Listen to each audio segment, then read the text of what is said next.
The Art Beat, a weekly program putting you in touch with artists and arts events from the J.T. and Margaret Talkington College of Visual and Performing Arts at Texas Tech University.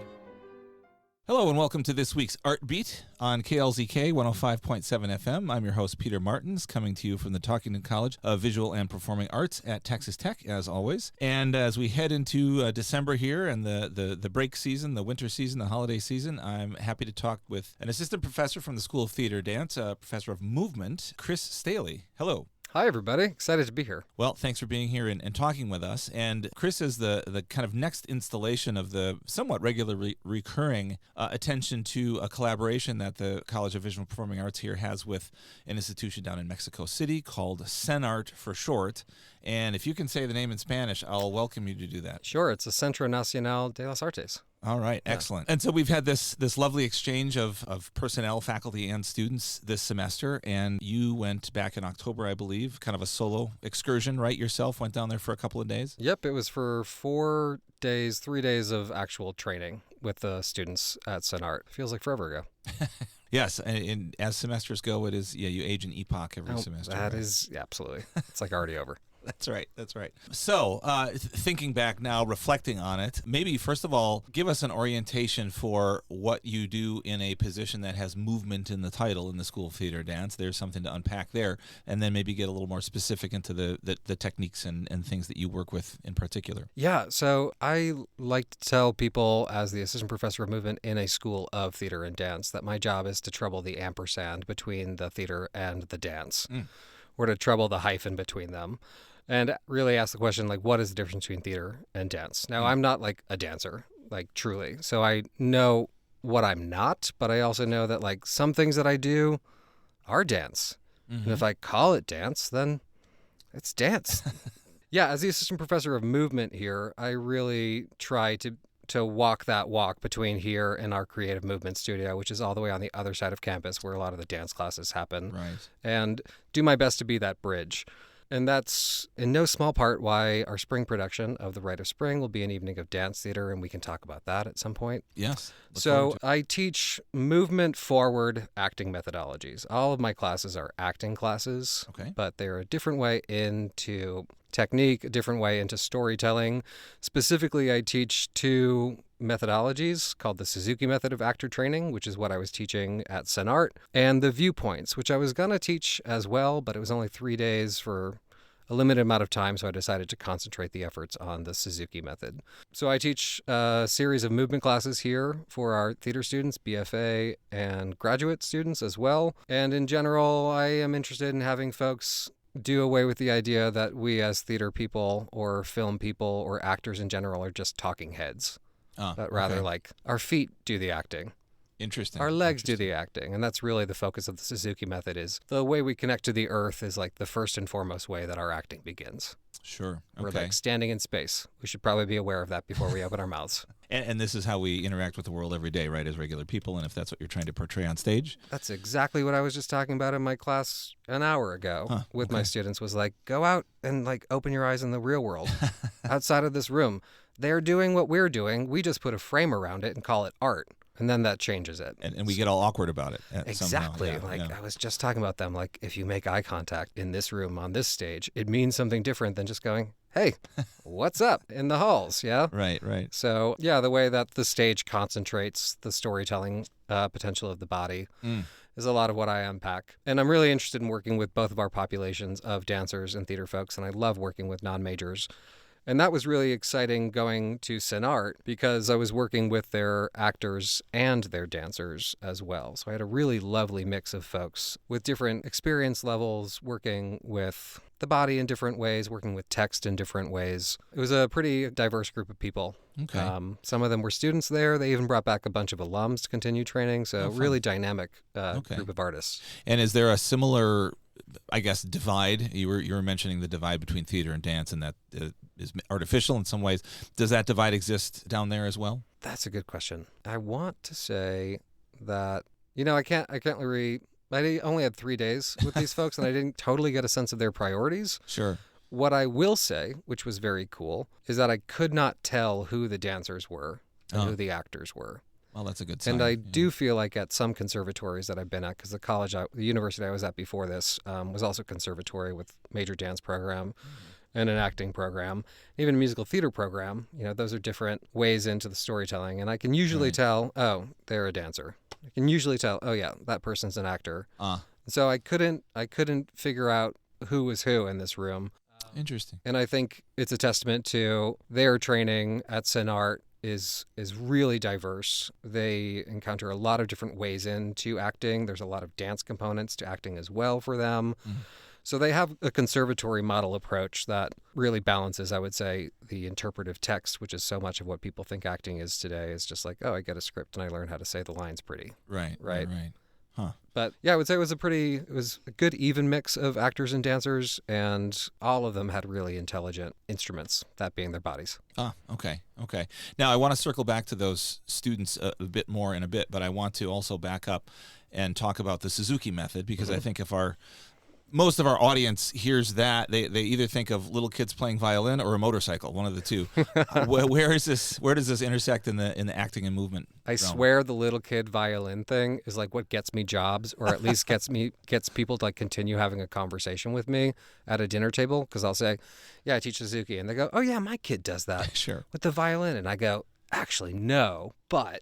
And that's like my little elevator pitch. Is everybody, not everybody, but many people, especially parents of musicians, know about the musician training. This is the Suzuki method of actor training. It was created by Tadashi Suzuki. He was born in 1939. He is still developing new work as we speak. The Suzuki Company of Toga that he just founded celebrated their 50th anniversary in September. I was in Japan doing field work because I'm writing a book about the company and their legacy that'll come out in summer 2027, dear listeners. So you can't pre-order yet, but soon enough, I hope. Okay. The Suzuki method draws on a number of different trainings. People think it's a Japanese training, but it's really a global system. It draws from ballet, martial arts, traditional Japanese theater, flamenco, Indian theater as well, even a little bit of Martha Graham.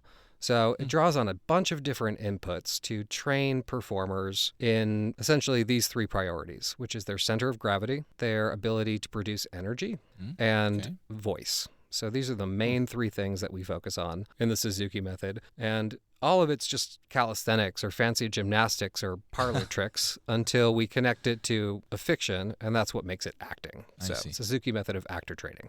Okay. Interesting. I'm embarrassed to not know if there is a connection between Tadashi Suzuki and Shiniki Suzuki, who's the music pedagogue and kind of based his methods on natural language acquisition and applied to music. Yeah, I have been looking for that too, because in these elevator pitches with different people, I'm like, well, is there a connection to it?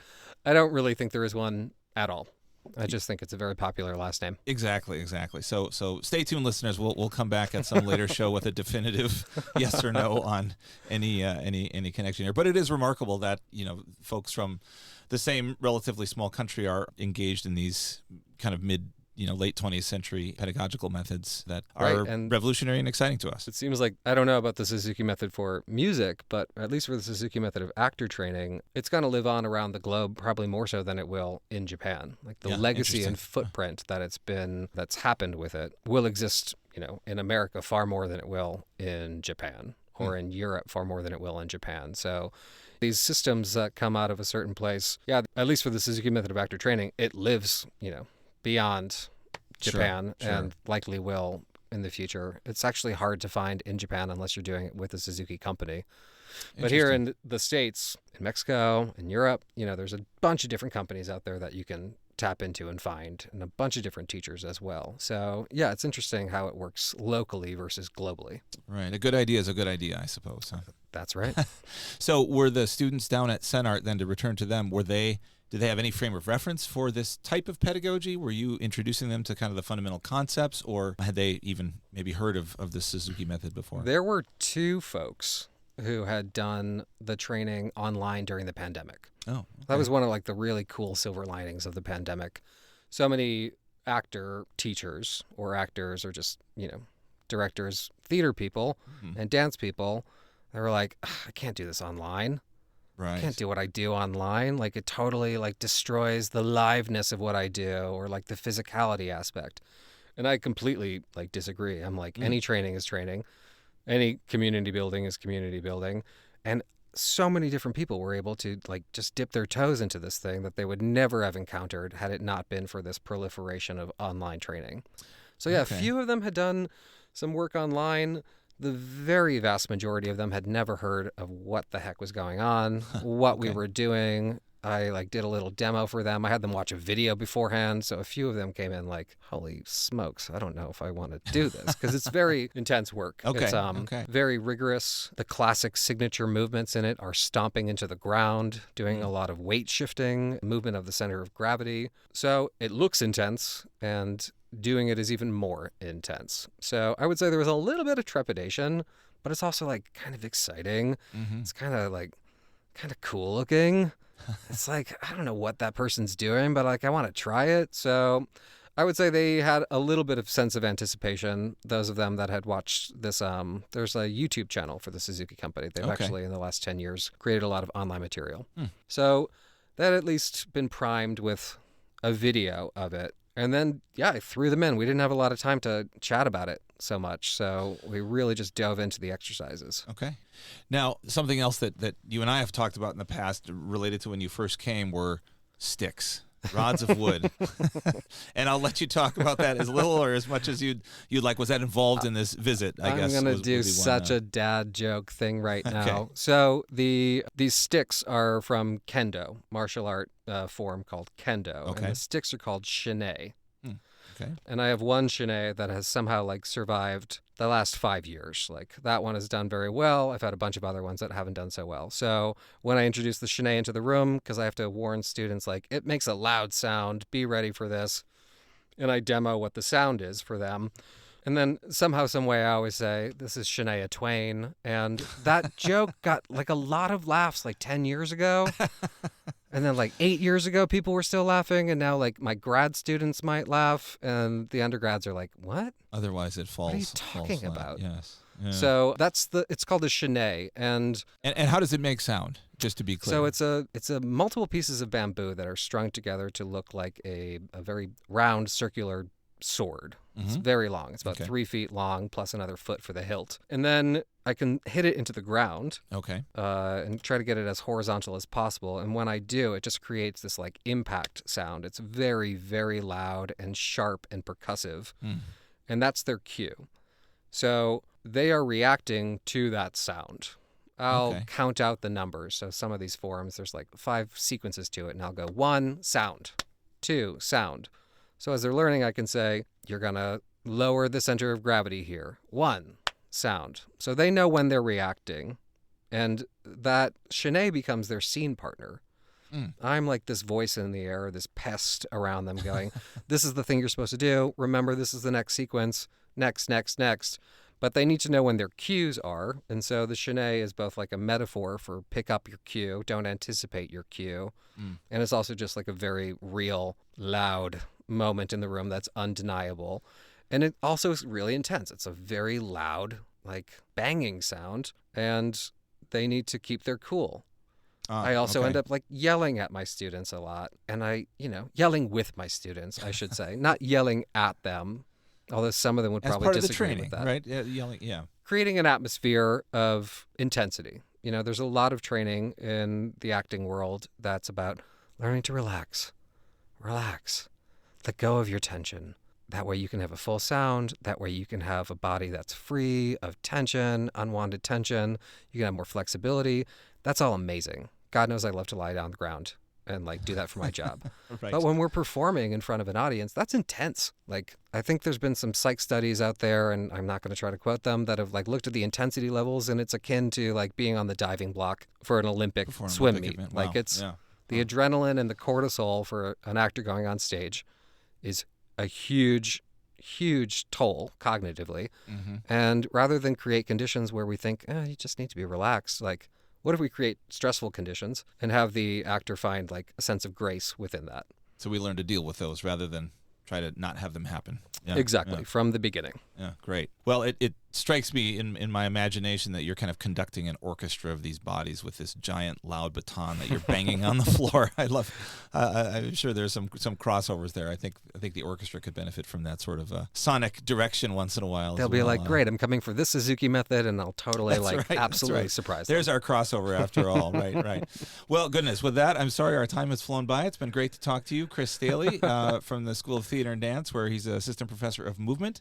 It sounds like you had a great experience down in Mexico, and I'd like to at least see, maybe even participate in some of the things you're talking about. It sounds really fascinating. Definitely. The School of Theater and Dance has done some really great newsletters and some videos as well of the training. Yeah, listeners, give it a Google. Suzuki Method of Actor Training. It's really something you have to see to behold. Okay, great. Well, with that, let's say goodbye, and we'll see you next time. Take care. Thanks. The Art Beat, a weekly program putting you in touch with artists and arts events from the J.T. and Margaret Talkington College of Visual and Performing Arts at Texas Tech University.